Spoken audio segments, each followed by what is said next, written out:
جی السلام علیکم بیٹا، کیا حال ہے آپ سب کے؟ مجھے امید ہے کہ آپ سب خیریت سے ہوں گے۔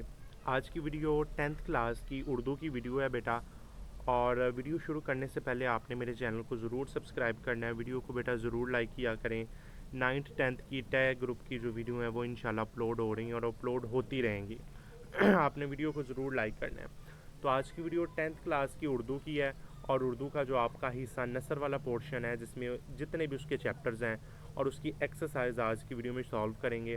اور ایکسرسائز میں جو جو چیزیں بھی آتی ہیں ان کو ہم سالو کریں گے، چاہے وہ ایم سی کیوز کے زمرے میں آ جائے، چاہے وہ شارٹ کویسچن کے زمرے میں آ جائیں، تو وہ تمام چیزیں سالو کریں گے انشاءاللہ۔ خلاصہ جات کی میں اینیمیٹڈ ویڈیو بنا رہا ہوں، ٹھیک ہے نا، وہ آپ بآسانی دیکھتے جائیں۔ اور اگر آپ کو کوئی بھی آواز پیچھے سے آ رہی ہے، کوئی بھی ہمارے پاس نوائس وغیرہ آ رہی ہے، تو وہ ذرا آپ نے بیٹا ڈسٹرب نہیں ہونا، اس کو اگنور کرنا ہے، ٹھیک ہے نا۔ ٹھیک ہے، پہلا ہمارا حصہ نثر کا جو سبق ہے وہ ہے اخلاق نبوی، خاتم النبیین صلی اللہ علیہ وآلہ وصحابہ وسلم۔ اور اس کے جو شاعر کا نام ہے، یہ مصنف شاعر ہوتے ہیں غزل کے اور نظم کے، اور کہانیوں کے مصنف ہوتے ہیں۔ تو یہ دونوں چیزوں آپ نے یاد رکھنی ہے، جو غلطی سے بھی بول دیا ہے پھر بھی آپ کو سمجھا دیا ہے، ٹھیک ہے نا۔ تو اس کے مصنف کا نام ہے شبلی نعمانی، ٹھیک ہے نا، یا مولانا شبلی نعمانی۔ اور ماخذ اس کا کیا ہے؟ سیرت النبی کی جلد دوم سے یہ کہانی لی گئی ہے، اور اس کی جو صنف ادب ہے وہ سیرت نگاری ہے، کہ آپ صلی اللہ علیہ وسلم کی سیرت کے بارے میں، آپ صلی اللہ علیہ وسلم کی اخلاق کے بارے میں بتانا ہے۔ تو آپ کی بک پر واضح طور پر لکھا ہے کہ مصنف کے تاروں میں سے نہ تو کوئی شارٹ بنے گا اور نہ کوئی ایم سی کیوز کے طور پر آپ کو کسی بھی جگہ آپ کو سوال نہیں پوچھا جائے گا، ٹھیک ہے نا۔ تو آپ ڈائریکٹ اس کی ایکسرسائز کی طرف چلتے ہیں، اور اس کی ایکسرسائز ہم نے جب سالو کرنی ہے تو ہم اس کی ایکسرسائز ہی پڑھیں گے، ٹھیک ہے نا۔ تو چلیں شروع کرتے ہیں۔ سب سے پہلا اس کا جو کام ہے وہ ہے بیٹا شارٹ کویسچن کا۔ تو جو پہلا شارٹ کویسچن ہے وہ ہے جی، سبق کے متن کے مطابق کن شخصیات نے نبی اکرم صلی اللہ علیہ وسلم کے اخلاق حسنہ کی گواہی دی؟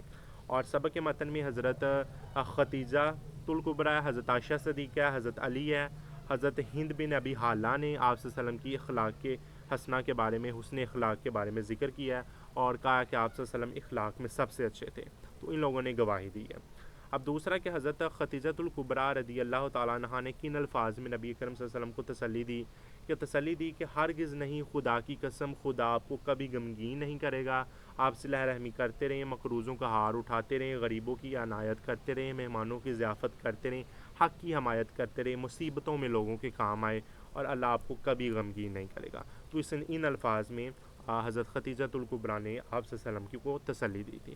اب اگلا ہے رسالت ماں بہن، رسالت آپ صلی اللہ علیہ خاتم النبیین جب گھر تشریف لاتے تو آپ صلی اللہ علیہ وسلم کا کیا انداز ہوتا تھا؟ جب آپ صلی اللہ علیہ وسلم باہر سے گھر میں تشریف لاتے تھے تو آپ نہایت خندان، خوش ہوتے تھے، ہنستے تھے، مسکراتے تھے، اور اچھے اخلاق سے دوسروں سے بات کرتے تھے، محبت کا اظہار فرماتے تھے، اور لوگوں کے ساتھ، گھروں والوں کے ساتھ سب سے اچھے تھے، ٹھیک ہے نا۔ تو آپ صلی اللہ علیہ وسلم نے کہا سب سے اچھا وہ ہے، سب سے اچھا انسان وہ ہے جو سب سے پہلے اپنے گھر والوں کے ساتھ اچھا ہے، ٹھیک ہے نا۔ تو یہ ہم نے تیسرے کویسچن کا آنسر دیکھا۔ اب اگلا آنسر ہے جی، حضرت علی نے حضرت نبی اکرم صلی اللہ علیہ وسلم کے حسن اخلاق کے بارے میں جو کچھ بیان کیا، ان میں ان کی 3 خوبیاں بیان کریں۔ کہ حضرت علی نے کیا بیان کیا کہ آپ صلی اللہ علیہ وسلم خندۂ جبین، یعنی کہ نرم خو مہربان تب تھے، سخت مزاج اور تنگ دل نہ تھے، کوئی برا کلام منہ سے کبھی نہیں نکالتے تھے، عیب جو نہ تھے، کوئی ایسی بات نہیں کرتے تھے جو کسی کو ناپسند ہو، ٹھیک ہے نا، اور اس سے امغاز فرماتے تھے۔ تو یہ 3 خوبیاں حضرت علی رضی اللہ تعالیٰ عنہ نے آپ صلی اللہ علیہ وسلم کے حسن اخلاق کے بارے میں بیان کی ہیں۔ اب اللہ کویسچن ہے، نبی اکرم صلی اللہ علیہ وسلم کے آداب گفتگو اور آداب طعام اور آداب مجلس کے بارے میں حضرت ہند بن ابی حالہ نے کن الفاظ میں بیان کیا؟ سب سے پہلے آپ صلی اللہ علیہ وسلم نرم خو، سخت مزاج نہ تھے، کسی کی توہین روا نہیں کرتے تھے، چھوٹی چھوٹی باتوں پر اظہار شکر فرماتے تھے، اور کسی کو برا بلا نہیں کہتے تھے۔ کھانا جس قسم کا سامنے آتا تنوال فرماتے، کھا لیتے، کبھی برا بلا نہ کہتے۔ اگر کسی امر حق کی مخالفت کرتا تو آپ صلی اللہ علیہ وسلم غصہ نہ کرتے، خود کو اپنی ذاتی معاملات میں کبھی غصہ نہیں آیا اور نہ کسی سے انتقام لیا۔ تو یہ حضرت ہند بن ابی حالہ نے یہ الفاظ میں آداب گفتگو، آداب طعام اور آداب مجلس۔ آداب گفتگو کیا ہے کہ آپ صلی اللہ علیہ وسلم کا مزاج بتایا، آداب طعام کھانے کے بارے میں، آداب مجلس جب کسی مجلس میں آپ بیٹھتے تھے تو اس کے بارے میں بتایا۔ اب اس کے شارٹ پڑھ لیتے ہیں۔ شارٹ ہے، کوئی باہر کا آدمی اگر بے باکی سے گفتگو کرتا تو آپ صلی اللہ علیہ وسلم کیا فرماتے؟ آپ صلی اللہ علیہ وسلم تحمل فرماتے، اس کی بات ختم ہونے دیتے، پھر آپ صلی اللہ علیہ وسلم اپنی بات شروع کرتے۔ حضرت خدیجۃ الکبریٰ نے آپ صلی اللہ علیہ وسلم کی خدمت زوجیت میں 25 سال گزارے کہ آپ صلی اللہ علیہ وسلم نے آپ صلی اللہ علیہ وسلم کی زندگی کے جو 25 سال ہیں وہ حضرت خدیجۃ الکبریٰ کی خدمت کی آپ نے، ٹھیک ہے نا، سوری، حضرت خدیجۃ الکبریٰ نے آپ صلی اللہ علیہ وسلم کی خدمت کی 25 سال۔ اگر کوئی آپ صلی اللہ علیہ وسلم کے احسان و انعام کا شکر ادا کرتا تو آپ کیا کرتے، اسے قبول فرما لیتے خوشی سے، اور جب دو باتوں میں اختیار دیا جاتا تو آپ اس بات کو اختیار فرماتے جو سب سے آسان ہے، اور سب سے آسان ہے، سادہ ہے، ٹھیک ہے نا۔ تو اگر کوئی دافتن آپ صلی اللہ علیہ وسلم کو دیکھتا تو ہو جاتا مرعوب، ٹھیک ہے نا۔ تو اس کے بعد آگے ہے وہ جی سبق اخلاق نبی کا خلاصہ دیکھیں تو خلاصے میں آپ صلی اللہ علیہ وسلم کے اخلاق کے بارے میں ہے، جس میں حضرت خدیجۃ الکبریٰ نے آپ صلی اللہ علیہ وسلم کا اخلاق بیان کیا، حضرت عائشہ صدیقہ، حضرت علی رضی اللہ تعالیٰ عنہ نے، اور حضرت ہند بن ابی حالہ نے۔ تو یہ آپ پڑھیں گے کہانی، اور آسان کہانی ہے، ٹھیک ہے نا۔ اس کے بعد یہ کام آ گیا، اس کے بعد جی کہا جی اس پیراگراف کی آپ نے تشریح دیکھنی ہے تو اس کو تشریحات میں دیکھیں، ٹھیک ہے نا۔ تشریحات میں دیکھنے کا کیا مطلب ہے کہ سب سے پہلے اس کی تشریح کے اندر جو بھی اس کے پیرے کے اندر جتنے بھی ہمارے پاس انڈر لائن ورڈ ہیں ان کے الفاظ معنی لکھیں، پھر مصنف کا نام ہے، شاعر کا مصنف کا نام ہے وہ لکھیں، کہانی کا نام، پھر اس کی تشریح کر دیں، اور تشریح کے اندر آپ نے کوئی بھی صورت آیات کا ترجمہ، حدیث کا ترجمہ، کوئی بھی اقوال، کوئی بھی ہمارے پاس شعر آپ نے لازمی لکھنا ہے، ٹھیک ہے نا، جسے ہم کوٹیشنز کہتے ہیں۔ اب اس کے بعد اگلا جو کویسچن ہے وہ جو پیپر میں آتا ہے، وہ پیپر میں آنے والا کویسچن ہے کویسچن 9، اعراب کی مدد سے تلفظ واضح کریں، اور یہ آپ کا ایم سی کیوز کے اندر کویسچن آتا ہے۔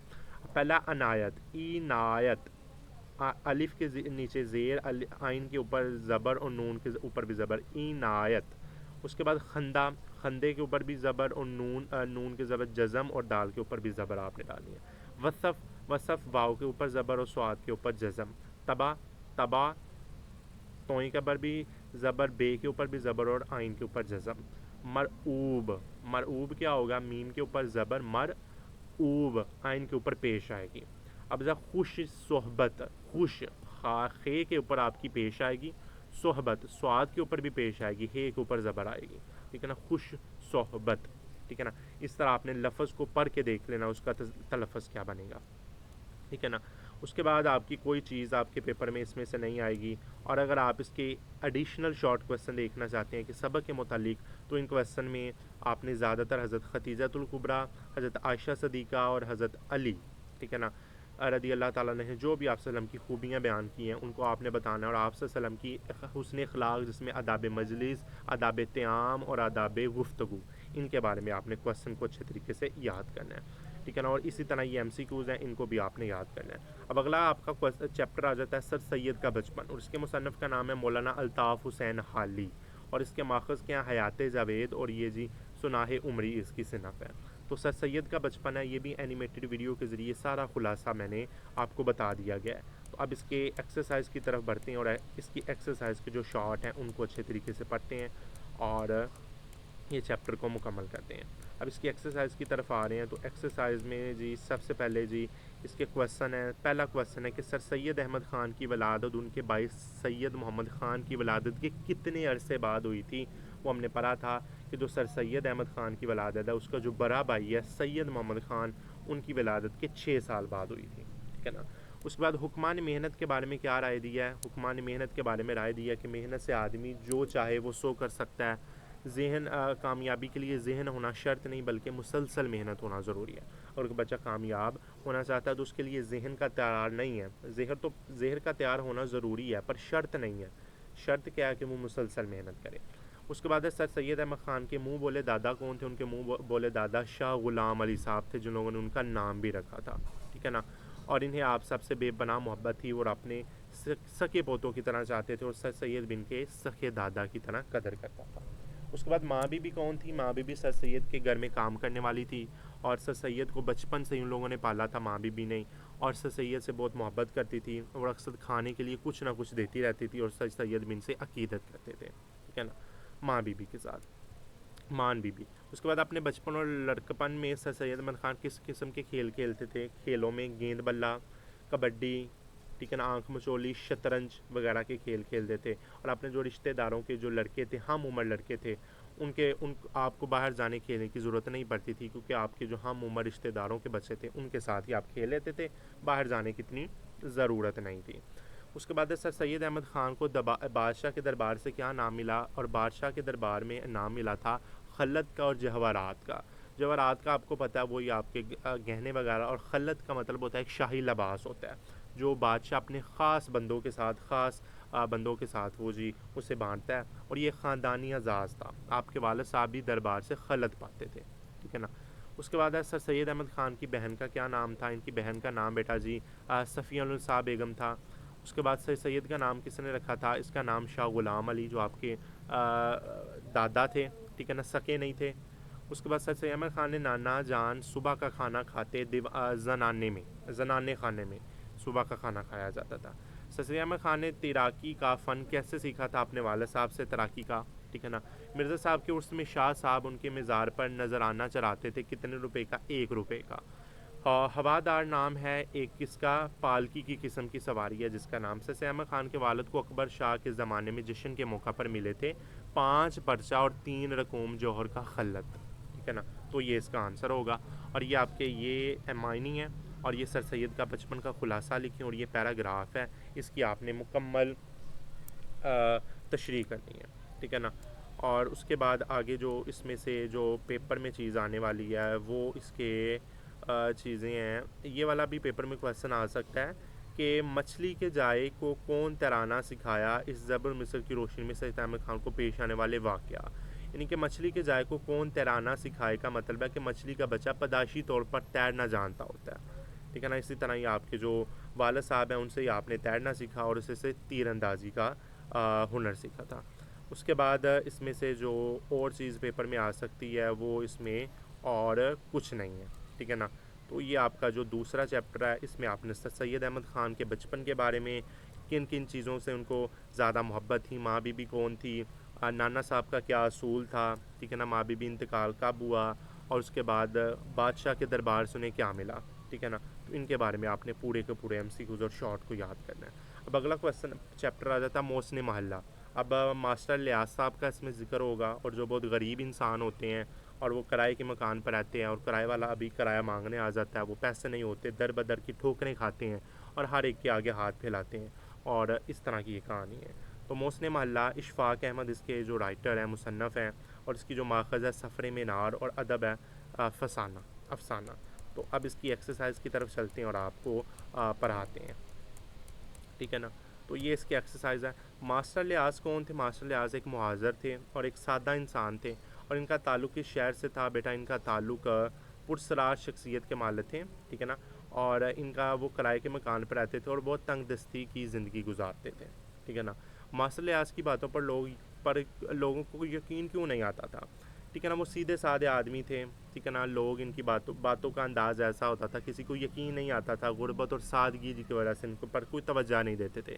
جس طرح کہ وہ جو آپ کے ہوتے ہیں نا مریدوں کی طرح، ٹھیک ہے نا، پاگلوں کی طرح بیٹھے رہنا، پھاٹے پرانے کپڑے پہننا، غریب تھے، سادہ آدمی تھے، اس کی وجہ سے ان پر کوئی نہیں کرتا تھا یقین۔ اس کے بعد مکان کا ماہانہ کرایہ کتنا تھا بیٹا؟ 30 روپے کرایہ تھا ماہانہ کرایہ ان کا، اور ماسٹر لیاس کے ذمے کتنے مہینے کا کرایہ تھا بیٹا؟ 6 مہینے کا کرایہ تھا، اور 180 روپے ان کا واجب الادا تھا، ٹھیک ہے نا۔ اور وہ اپنی تنگ دستی کی وجہ سے ان کو جمع نہیں کروا پائے، اور مالک مکان کی دھمکیوں کی وجہ سے وہ اپنا سامان اٹھا کر گلی میں پھینک دیا اس نے، اور اس کا ماہانہ کرایہ 30 روپے تھا، اور وہ 6 مہینے کا کرایہ ان کے ذمے میں تھا۔ اگر آ جاتا ماسٹر لیاس رقم ادھار لینے کے لیے کس کس کے پاس گئے، انہیں کیا جواب ملا؟ سب سے پہلے تو وہ شیخ صاحب، اسماعیل بزار، نائی، حلوائی، کسائی وغیرہ کے پاس گئے، ہر لوگوں نے، ہر ایک نے انہیں انکار کر دیا، اور کسی کو شخص پر بھروسہ ہی نہیں تھا، اور کسی نے ان لوگوں کو اپنے پیسوں کی واپسی کی بھی فکر تھی۔ ماسٹر لیاس میں نمونیا تشخیص کیسے ہوا؟ وہ ہومیوپیتھک ڈاکٹر کے پاس گئے تھے جس سے انہیں پتہ چلا کہ ماسٹر لیاس کو نمونیا ہو گیا۔ ماسٹر لیاس کی وفات کے بعد محسن محلہ کے مکینوں نے کیا کیا؟ ماسٹر لیاس کی وفات کے بعد محسن محلہ کے مکینوں نے ان کے کفن دفن کا انتظام کیا، اور ان کی رسم کل کے لیے پیسے اکٹھے کیے، اور وہ جو اس کو قرض دینے کے لیے تیار تھے اس کے مرنے کے بعد کھلے دل سے پیسے خرچ کر رہے تھے، ٹھیک ہے نا۔ پہلے اسے پیسے نہیں دیے، ٹھیک ہے نا، بعد میں جی وہ جب اللہ کے حافظ ہو گیا تو یہ جی دیگیں پکا رہے ہیں، کلوں کا ختم ہو رہا ہے، یہاں ہو رہا ہے، وہ پیسے جا رہے ہیں، یہاں جا رہے ہیں، تو یہ نہیں ہونا چاہیے، ٹھیک ہے نا۔ زندگی کے اندر ہی انسان کو اس کے جو ہے نا چیزیں دے دینی چاہیے، بعد میں جی کیا دینا، ٹھیک ہے نا۔ تو وہی افسانہ محسن محلہ، اس کا خلاصہ لکھیں۔ اب آپ لگائیں ٹھیک ہے نا. امبالا, ٹھیک ہے نا, الف کے اوپر بھی نون لام سب کے اوپر زیر ہے. السلام علیکم, السلام الف کے اوپر زبر, السلام شاد اور زبر ہے, منہ میم منہ, آئین کے اوپر بھی پیش, لام کے اوپر زبر, کاف کے اوپر بھی زبر. اس کے بعد ہے گگی, ٹھیک ہے نا, گاف کے نیچے زیر, پھر زیر, پھر مرجانے منج, ٹھیک ہے نا, مر جنائے منج, ٹھیک ہے نا. حمق احمق احمق کو, ٹھیک ہے نا. بازار ہے, عراق ہے یا عرق ہے, ترنگ ہے. تو اس طرح کر کے آپ نے اس کے اعراب لگانے ہیں. تو اس کے بعد اس کو جو اضافی میں ماسٹر لیاس کے بارے میں بتانا ہے, یہ کون تھے, کس طرح کے انسان تھے, کیا کس محلے میں رہتے تھے, کیا ان کے پاس تھا, کیا کرتے تھے, کس طرح انہیں کیا نام ہے گھر سے باہر نکال دیا, کتنے مہینے کا کرایہ تھا, کیا کیا چیزیں ان کے بارے میں ہیں, کن کن سے اس نے ادھار مانگا, اور مرنے کے بعد ان کے ساتھ کیا سلوک کیا گیا. تو یہ جی ہمارے پاس اس کے بارے میں بتانا ہے. اب اس کے بعد اگلی کہانی آپ کی آ جاتی ہے کفارہ. اب کفارہ منشی پریم چند نے لکھی ہے, اور پریم چالیسی اس کی ماخذ ہے, اور صنف ادب افسانہ ہے. اب کفارہ میں کیا ہوتا ہے کہ ایک ہمارے پاس ہوتا ہے جی بابو مداری لال ہوتا ہے, اور ایک ہوتا ہے ثبوت چندر. یہ دو آپس میں ہوتے ہیں, کیا نام ہے, اس کی بھی اینیمیٹڈ ویڈیو موجود ہے. یہ آپس میں دوست ہوتے ہیں, اور جو مداری لال ہوتا ہے یہ ہمارے پاس کلرک ہوتا ہے, اور کسی فیکٹری کے اندر یا کسی آفس کے اندر, اور جو ہمارے پاس ثبوت چندر ہوتا ہے وہاں آ کے وہ جو اس فیکٹری کا یا اس آفس کا مالک بن جاتا ہے. پھر وہ کہتا ہے کہ یہ جی میرا دوست ہے, یہ میرے ساتھ پتہ نہیں کس طرح کا برتاؤ رکھے گا. اس طرح کر کے اوپر الزام لگا دیتا ہے چوری کا, وہ اسی ڈر سے وہ خودکشی کر لیتا ہے. اس طرح کر کے وہ پھر جو ہے نا بابو مداری لال اس کے گھر کا جو سارا نظام چلا لیتا ہے بعد میں. تو اس طرح کر کے یہ کہانی ہے. تو پڑھیں گے تو پتہ چل جائے گا اس کے ایکسرسائزز, اس سے ہی ان کے سارے کویسچن کمپلیٹ ہو جائیں گے. ٹھیک ہے نا. اب ایکسرسائزز میں ان کے کویسچن آنسر دیکھ لیتے ہیں. کویسچن آنسر میں جو پہلا کویسچن ہے بہت ایزی سا کویسچن ہے, اور آپ اس کہانی کو اینیمیٹڈ ویڈیو کے ذریعے پڑھ لیں گے نا, آپ کے کویسچن سارے کے سارے کمپلیٹ ہو جائیں گے. پہلا جی, بابو مداری لال اور ثبوت چندر کے مابین کیا رشتہ تھا, وہ ہم جماعت تھے. ٹھیک ہے نا. ایک اسکول میں داخلہ ہوا, ایک اسکول میں پڑھتے تھے, اور پرانی رباقت سے ان کے ساتھ.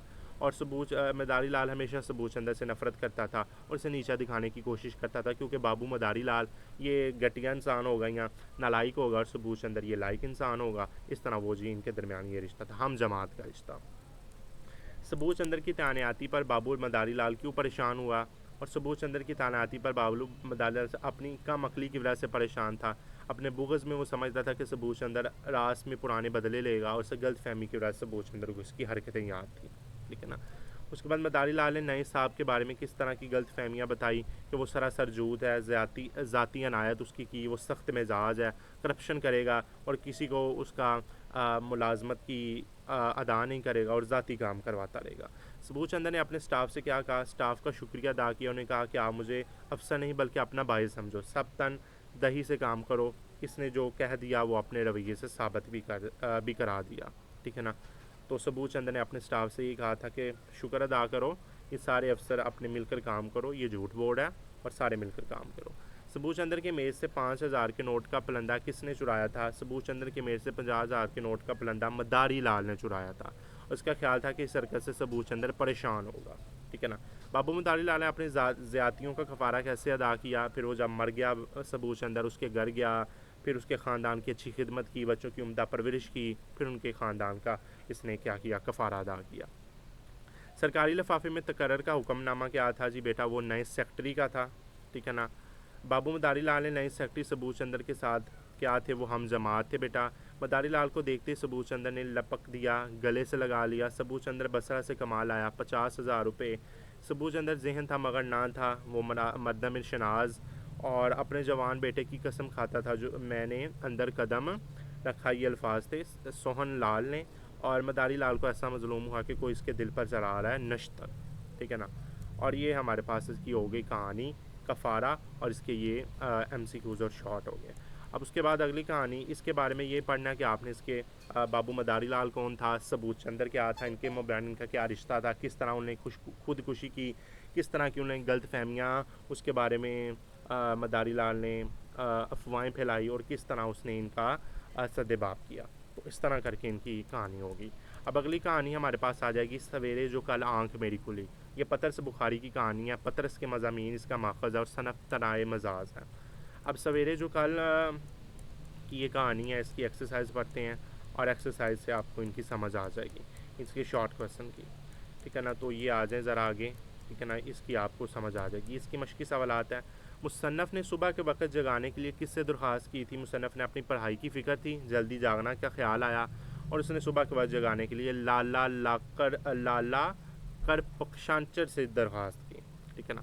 جو حضرات بھی معلوم ہوتا ہے نفلوں کے بھوکے بیٹھے تھے. اس جملے میں نفلوں کا بھوکا سے کیا مراد ہے؟ اس سے مراد ہے جو شخص نیکی کی تلاش کرتا ہو یا بہانے کا انتظار کرتا ہو. اس سبق میں جب مصنف نے لالا شنکر رام سے جگانے کو کہا تو وہ فوراً تیار ہو گیا اور صبح کا ضب ہی انہیں جگانے پہنچ گیا.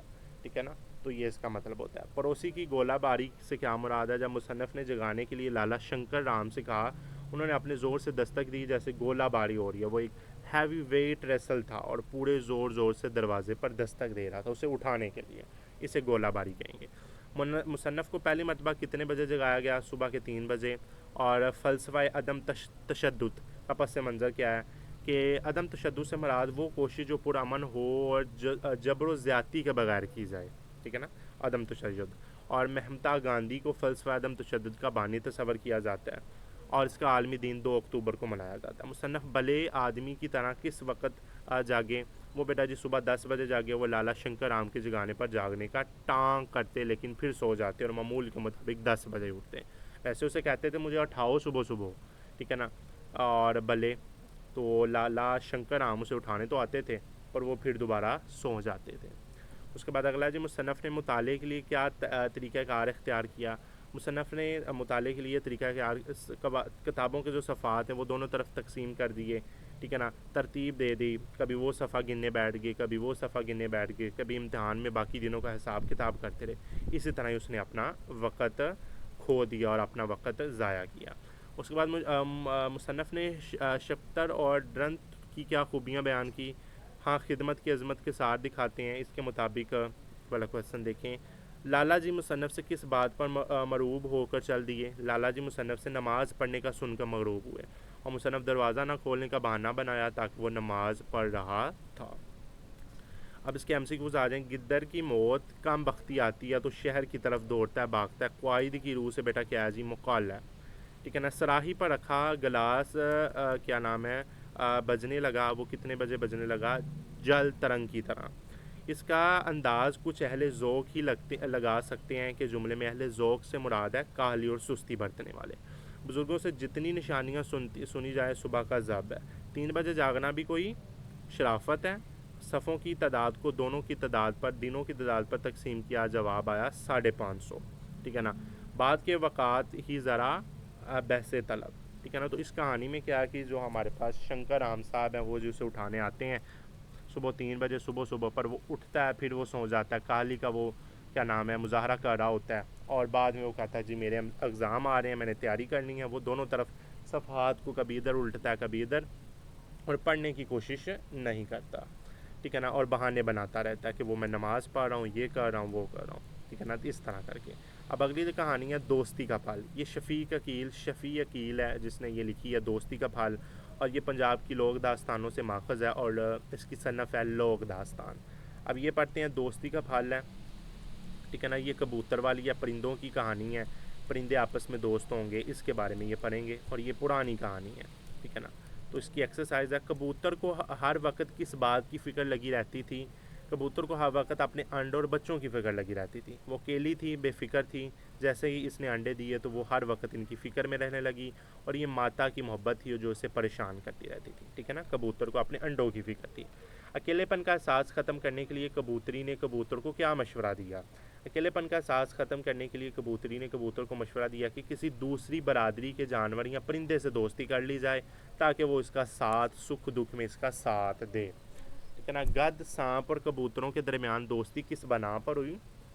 ہمدردی کی بنا پر ہوئی کہ ایک مشکل وقت میں ان کا ساتھ دیا جائے, اور وعدہ کیا گیا. وہ الگ الگ جنس کے تھے لیکن ہمدردی اور محبت کی بنا پر دوستی کے رشتے میں بندھ گئے. ٹھیک ہے نا. گدڑ سانپ کبوتر الگ الگ نسل کے ہیں, پر ہمدردی اور محبت کی بنا پر ان کے درمیان دوستی ہو گئی. اب آگیا کبوتری کس بات پر مطمئن تھی؟ کبوتری اس بات پر مطمئن تھی کہ اب وہ اکیلے نہیں رہے بلکہ ان کے دوست بھی ہیں. اکیلے پن کا احساس ختم ہو گیا, اب دوستی ہو گئی ہے, مطمئن ہو گئے ہیں, کوئی خطرہ نہیں ہے, دشمن کامل کے مقابل کر سکیں گے. شکاری نے درخت پر چڑھنے کے لیے کیا تدبیر اختیار کی؟ شکاری نے درخت پر چڑھنے کے لیے آگ جلائی تاکہ اس کی روشنی سے آسانی سے چڑھ سکے، کیونکہ جنگل گھنا ہوتا ہے، شام کے وقت اندھیرا ہوتا ہے اور اندھیرے میں درخت پر چڑھنا ناممکن ہوتا ہے، اس وجہ سے اس نے لکڑیوں سے آگ جلائی۔ کبوتر اور اس کے دوستوں نے کس طرح شکاری کا منصوبہ خاک میں ملایا؟ کبوتر اور اس کے دوستوں نے امدادی باہمی شکاری کا منصوبہ خاک میں ملایا۔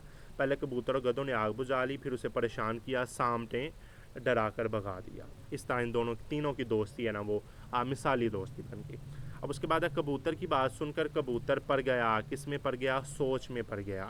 جہاں کبوتر رہتے تھے پاس ہی درخت پر ایک جوڑا رہتا تھا، کس کا جوڑا رہتا تھا؟ گدھوں کا جوڑا رہتا تھا۔ ہمسائے تو ماں چاہے ہوتے ہیں، قائد کی روح سے بیٹا کیا ہے؟ یہ جی قائد کی روح سے ہے مقولہ، ٹھیک ہے نا۔ اس کے بعد آگے آ جائیں تو سبق دوستی کا پھل کا ماخذ کیا ہے؟ پنجاب کی لوک داستانیں۔ گھونسلہ دے کر شکاری نے اندازہ لگایا کہ تجربے کیے کہ یہاں کوئی نہیں ہوگا، سر کے انڈے کھاتے ہیں یا توڑتے ہیں۔ آگ بجھانے کے لیے کبوتر اٹھا اور پانی بھر لائے اپنے پروں سے، پروں میں پانی بھر لایا، پھر اس کے اوپر اس نے پھینک دیا۔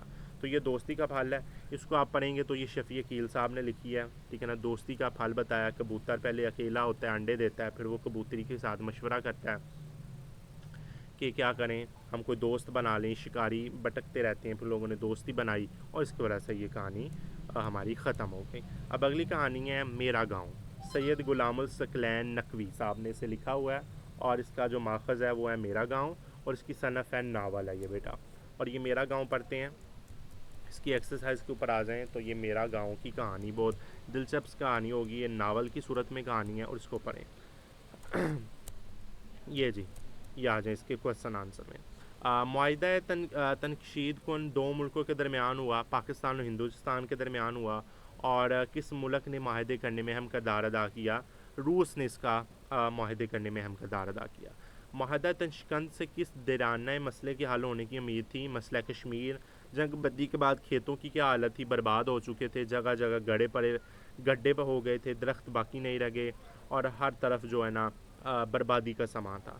گاؤں کھنڈر کا منظر کیوں پیش کر رہے تھے؟ جنگ کی وجہ سے ہر چیز تباہ ہو گئی، درخت جل گئے، مکان گر گئے، ہر طرف ویرانی ہی ویرانی چھا گئی۔ عذاب اور آزمائش میں کیا فرق ہوتا ہے؟ عذاب اللہ تعالیٰ سے عذاب میں انسان اللہ سے مایوس ہو جاتا ہے اور اس کا ایمان ختم ہو جاتا ہے۔ آزمائش میں انسان کی امید قائم رہتی ہے اور اس کا ایمان سلامت رہتا ہے۔ تو یہ دونوں میں اس کا فرق ہوگا۔ اب آگے ہم چک میں تھے لائل پور، ٹھیک ہے نا۔ ہم نے چودھری کو قدم قدم پر شکست دی، لیکن چودھری کی سیاست ہم سے تھی زودار۔ چودھری کا بیٹا کون تھا؟ وکیل۔ اور درختوں کے کٹے ہوئے نظر آ رہے تھے ڈنڈ، اور ٹوٹ کر کنوؤں میں گر پڑی تھی ماحل، ٹھیک ہے نا۔ تو یہ بیٹا جی یہ میرا گاؤں کا یہ تھا کہ یہ ہمارے پاس پاکستان اور بھارت کے درمیان یہ جنگ ہوئی تھی، جو اس کے جو نتیجے میں جو گاؤں کا جو بھی آیا سلسلہ یا جو بھی نتیجہ نکلا وہ جی ہمارے پاس ہوگا۔ اور اس کے اضافی میں دیکھیے گا ناول ہے تو اس میں جو بھی چیزیں آپ نے پڑھی ہیں وہ اس سے دیکھیے گا۔ اب اگلی کہانی ہے آپ کی بابل کے کھنڈر، یہ لکھی ہے جمیل الدین عالی نے اور اس کے ماخذ ہے دنیا مرے آ گئی اور صنف یہ سفر نامہ ہے، ٹھیک ہے نا۔ تو بابل کے کھنڈر اسے پڑھتے ہیں تو اس کی ایکسرسائز کی طرف آ جاتے ہیں۔ یہ میرے خیال آخری کہانی ہے، اس کے اوپر بھی ایک کہانی ہوگی، ٹھیک ہے نا۔ تو یہ جی اس کی میرے خیال میں آپ کی جو ہے ایکسرسائز نہیں ہے، ٹھیک ہے نا، اس کتاب میں۔ تو پہلے پڑھ لیتے ہیں اولڈ ایج ہوم، مرزا ادیب صاحب نے لکھی ہے اور یہ گلی گلی کہانیوں سے نکلا ہے اور افسانہ ہے یہ بیٹا۔ یہ اولڈ ایج ہوم پڑھ لیتے ہیں، یہ میرے خیال میں اس کی ایکسرسائز ہوگی، یہ پڑھ لیتے ہیں، اس کی ایکسرسائز ملتی ہے تو وہ بھی پڑھتے ہیں۔ تو یہ پہلے یہ پڑھ لیتے ہیں، پھر بابل کے کھنڈر بعد میں پڑھ لیں گے، ٹھیک ہے نا۔ تو یہ آگے آ جائیں تو اس کی تشریح ختم ہونے کے بعد اس کی ایکسرسائز شروع ہوگی، تو یہ اس کی ایکسرسائز شروع ہو گئی، ٹھیک ہے نا۔ تو پہلا اولڈ ایج ہوم سے کیا مراد ہوتا ہے؟ ایک گھر ہی ہوتا ہے جس میں بوڑھے مرد اور خواتین رہتے ہیں، یہ مغربی کلچر ہے، ٹھیک ہے نا۔ وہاں کا بگڑا ہوا خاندانی نظام ہے، بزرگوں کی عزت دینے کی بجائے انہیں تنہائی مرنے کے لیے چھوڑ دیا جاتا ہے، اسے اولڈ ایج ہوم کہتے ہیں۔ افسانے کے مرکزی کردار کا کیا نام ہے؟ مرزا عبد القیوم صاحب ہیں، اور وہ کس عہدے سے سبق و دوش ہوئے تھے؟ وہ بڑے بڑے افسر تھے، صوبائی حکومت کا دفاتر تھا ان کا اور بڑا افسر تھا یہ۔ اولڈ ایج ہوم قائم کرنے والے کردار کا کیا نام تھا؟ وہ جی احمد جاوید صاحب تھے، اور وہ مغربی تہذیب کے دلدار تھے اور وہاں کی طرح یہاں بھی اولڈ ایج ہوم کھولنا چاہتے تھے، ٹھیک ہے نا۔ اور اس مقصد کے لیے انہوں نے ایک مکان لیا اور اسے بڑی اچھی طرح سجایا۔ آگے آ جائیں، یہ میری کم بخت اولاد ہے جو آپ کی کچھ نہیں لگتی. یہ الفاظ کس نے کہ یہ مرزا عبدالقیوم صاحب نے کہے تھے کہ یہ جب مرزا صاحب بچوں پر مسلسل چلا رہے تھے اور کہا کہ یہ میری کم بخت اولاد ہے تو آپ کی کچھ نہیں لگتی. آگے اولڈ ایج ہوم میں کام کرنے والے بخشو اور حاجرہ کا آپس میں کیا تعلق تھا؟ یہ بیٹا قریبی رشتہ دار تھی، حاجرہ بخشو کی خالہ لگتی تھی. مرزا عبدالقیوم نے اپنا پہلا دن اولڈ ایج ہوم میں کیسے گزارا؟ پہلا دن بڑے پرسکون انداز میں، ہر چیز میں مسیر تھی، مزے کے ساتھ اس نے گزارا تھا اور خواہش کے مطابق ہو رہا تھا. ملازمت سے سبق دوش ہونے کے بعد مرزا عبدالقیوم نے کس شوق میں وقت گزارنے کی منصوبہ بندی کی؟ اور اس نے کہا تھا کہ میں اولڈ ایج ہوم کا چناؤ کروں گا. جب وہ دفتر سے ریٹائر ہو گئے پھر انہوں نے کہا کہ میں اولڈ ایج ہوم کا چناؤ کروں گا، وہیں میں رہوں گا. اب آگے آ جاتا ہے مرزا عبدالقیوم کی بہو کا کیا نام تھا؟ اس کی بہو کا نام زینب تھا. پوتے کا بیٹا کیا نام تھا؟ پوتے کا محمود. آگے جی، مرزا عبدالقیوم نے ساری زندگی ملازمت کی تھی صوبائی حکومت کے دفاتر میں. مرزا عبدالقیوم نے اولڈ ایج ہوم کے قیام کا اشتہار پڑا تھا کتنی مرتبہ؟ 3 مرتبہ. اولڈ ایج ہوم کے قیام کی بنیاد رکھی گئی تھی امریکی طرز پر، امریکہ نے اس کی پہلے رکھی تھی. تو ٹھیک ہے نا، اولڈ ایج ہوم کے بارے میں پڑھنا ہے، مرزا عبدالقیوم اور ان کے بارے میں آپ نے سارا پڑھنا ہے. ٹھیک ہے نا، تو یہ آپ کی یہ جو کہانی ہے ختم ہوگی. اب اگلی کہانی ہے کچھ ذریعہ تعلیم کے باب میں. یہ ڈاکٹر عبدالسیس صدیقی صاحب نے یہ کہانی لکھی اور ماخذ اس کا آج کا اردو ادب اور صنف اس کی مضمون ہے. تو یہ پڑھ لیتے ہیں جلدی جلدی. اس کی ایکسرسائز کے اوپر چلتے ہیں اور ایکسرسائز ہی ہم نے اس کی سالو کرنی ہے. تو یہ آگے اس کی ایکسرسائز، تو یہ پڑھتے ہیں. ذریعہ تعلیم اصلاح کی وضاحت ہے. ذریعہ تعلیم اصلاح سے مراد وہ زبان، وہ وسائل جو تعلیم دینے کے لیے استعمال ہوتے ہیں، اور یہ تعلیم میں سب سے اہم چیز ہوتی ہے جو مادری اور قومی زبان میں دی جاتی ہے. برصغیر میں فارسی زبان کی صورتحال کیا تھی؟ گھروں میں اور عوام میں بولی جاتی تھی، سمجھی جاتی تھی. فارسی زبان تھی ان کا سب سے بڑا ذریعہ، اور عام و خاص اسے سمجھ اور بول سکتا تھا. اردو کی ترویج میں سب سے پہلے کس نے بنیادی کردار ادا کیا؟ صوفیہ کرام میں علماء کرام نے سب سے پہلے اس میں بنیادی کردار ادا کیا تھا. اردو زبان میں علمی فنی اصلاحات کی کمی ہے. یہ اعتراضات کہاں درست ہیں؟ یہ اعتراضات بالکل بے جا ہیں، اور وسیع زبان میں اس کا دامن علمی اور فنی صلاح سے بھرا ہوا ہے. وہ کون سی اقوام ہیں جنہوں نے اپنی قومی زبانوں میں سائنس سمیت ہر میدان میں ترقی کی ہے؟ دنیا وہی قومی ترقی کرتی ہے جو اپنی قومی زبان کو ترقی دے. مثال کے طور پر جرمنی نے، روس نے، جاپان نے، یہ جی ہمارے پاس سائنسی سمیت ہر میدان میں ترقی کی ہے. اردو زبان کے 2 اہم ماخذ کون سے ہیں؟ ایک عربی اور فارسی. اردو کے 2 اہم ماخذ ہیں، مقامی زبانیں بھی اردو کا ہی ماخذ ہیں. اب اس کی ایکسرسائز ہے، میں ایم سی کیوز ہے. اس کی حیثیت ایک اجنبی اور غیر ملکی زبان کی نہ تھی، یہ بیان میں اشارہ ہے فارسی کی طرف سے. جس زبان کے اثر و اقدار نے اردو کی ترقی کو روئے کار بنایا وہ فارسی زبان ہے. اردو زبان کو درباروں میں سلاطین و امراء کی سرپرستی حاصل کرتی تھی دکن کے لیے. ندان دوست کے بقول اگر قوم نے انگریزی زبان کا سایہ عاطف چھوڑ دیا تو یہ قوم بن جائے گی یتیم. اردو کی ترقی سے قبل ہماری علمی زبان تھی فارسی اور عربی. نئے الفاظ کے قبول کرنے کی صلاحیت پائی جاتی ہے اردو زبان میں. تو یہ بیٹا جی یہ بھی کہانی آپ کی ختم ہوگی. اس میں اردو زبان کے بارے میں، فارسی زبان کے بارے میں پڑھنا ہے. اب اگلی کہانی ہے آپ کی آدمی نامہ.